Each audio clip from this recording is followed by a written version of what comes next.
Magdamag na umambon sa Borongan, Eastern Samar. Kahit mahina lang ito, nakahanda pa rin ang mga residente para sa posibleng epekto ng bagyong Domeng.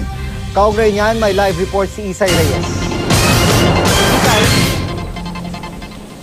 June, kung magdamag nga ay may mahinang ambon ang ating naranasan dito sa Borongan, Eastern Samar. Simula pasado alas 4 ngayong umaga ay nakaranas na tayo ng malakas na buhos ng ulan.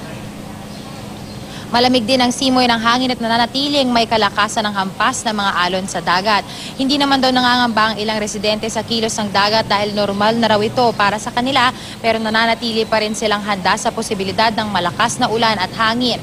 Kahapon, inabisuhan na ng Provincial Disaster Risk Reduction and Management Council, pati na rin ng Philippine Coast Guard ang mga mangingisda na huwag munang maglayag dahil sa banta ng panahon. Mananatili raw ito hanggat nasa Philippine Area of Responsibility ang Tropical Depression Domeng.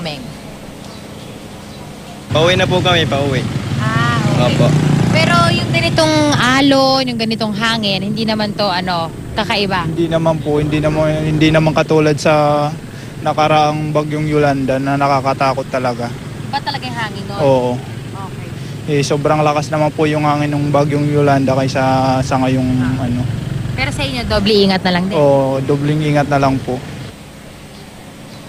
Samantala, June, simula nang dumating tayo dito nga sa Eastern Samar noong linggo ay hindi masama yung panahon na ating nararanasan at nagsimula nga lang itong malakas na ulan ngayong umaga. Kaya inaasahan natin na ngayong umaga ay ngayong buong araw ay oobserbahan natin itong lagay ng panahon at kung totoo nga at kung magkakatotoo itong landfall dito sa Sabado ng hapon ay siguro nararamdaman na natin ito ngayon. Kaya patuloy tayong magbabantay dito muna sa Eastern Samar. Balik sa'yo, June. Ingat kayo dyan. Maraming salamat, Isay Reyes.